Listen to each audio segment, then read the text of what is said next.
Hey guys, it's Daniel. Welcome back. If you like Nirvana, make sure to subscribe to this channel. I have a lot of Nirvana-related videos here, including interviews I've done with Steve Albini, Jack Endino, and many others.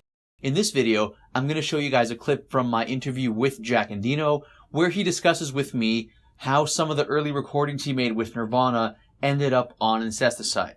Now, this particular clip, I have shown it before. However, the reason that I'm making a video with this clip here is because I wanted to explain that I am the one, in fact, who did this interview. There was an instance where on YouTube, somebody else took this clip and put it in one of their videos, and that video actually has substantially more, attention than the original video, which is the one that's on my channel. I contacted that person and they were respectful enough to actually pin it in the comments saying that I am the one that made the video, but ultimately still the video was, used without my knowledge. I understand this is how YouTube works, but it's just, you put all this time and effort to get these interviews, to arrange them. It's really not easy. And, then another channel gets the credit for your work, essentially, right? So, I just wanted to make this video to clarify that I am, in fact, the one who did this interview with Jack Endino. All the interviews on my channel are original. I am the one doing all the interviews. So if you guys want to support me, in all honesty and all sincerity, the best way is simply to subscribe. As an indie filmmaker, it really does help me.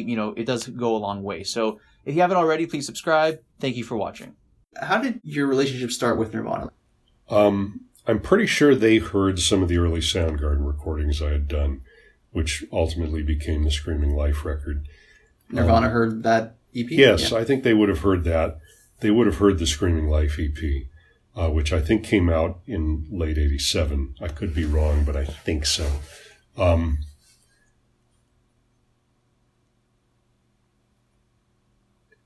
They called me in January 1988, and Kurt called, and he just wanted to come up and record a few songs, make a demo basically, and they didn't have a band name. And Dale Crover was playing drums with him at the time, just as a fill-in drummer. They didn't have a permanent drummer. And of course, Dale knew me. I'd known the Melvins for quite a while. Skinyard had played with them a few times.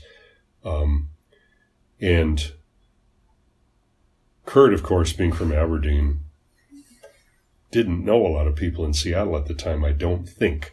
But Dale probably, I'm thinking Dale maybe gave me a recommendation. I don't really know that. But Dale knew what I was doing and knew my band and knew the records I was making.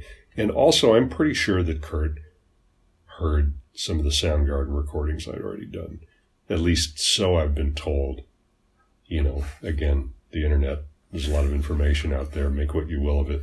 But in any case, he seemed to know that I was the guy he wanted to record with right then. And so they came up and recorded 10 songs with me on January 23rd, 1988.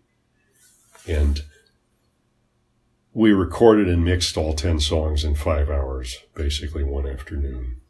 And some of those songs in that actual form. And I mean, I spent about an hour per song. No, 15 minutes per song mixing those songs, because I think we mixed the 10 songs in, just over 2 hours. Those mixes are the ones that ended up on INCESTICIDE. Really? Yeah, which always made me think, gee, if somebody gave me a chance to, spend an extra 10 minutes, 2 or 3 hours, maybe those mixes would be even better than they are, but they're not bad mixes. They're all right. I knew what I was doing at the time, so they don't sound bad.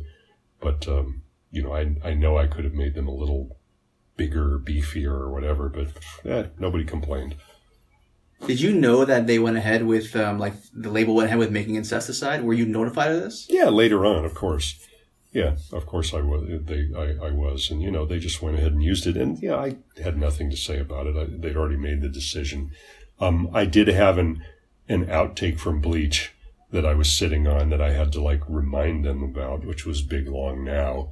I said, "Hey, you guys, there's a song here that you forgot about. Why don't you throw that on the record?" So they put that on.